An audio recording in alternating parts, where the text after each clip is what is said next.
చేయకూడదు, భుజింపనూకూడదని మీకు వ్రాయిచున్నాను. ఇది మొదట చదివినటువంటి వచనం.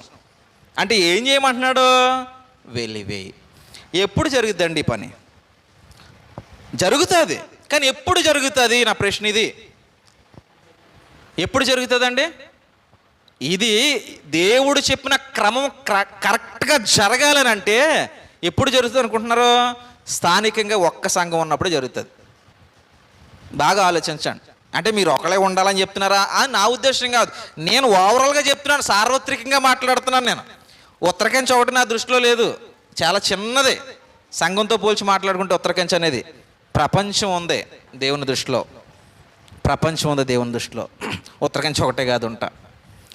సార్వత్రిక సంఘానికి దేవుడు చెప్పేది ఏంటంటే, స్థానికంగా ఒక్క సంఘం ఉన్నప్పుడే సంఘంలో క్రమశిక్షణ, సంఘంలో భయం, సంఘంలో లోబడే తత్వం వస్తాయి. లేకపోతే ఎప్పటికీ, అందుకే క్రైస్తవ్యం మారట్లేదు, మారదు కూడా.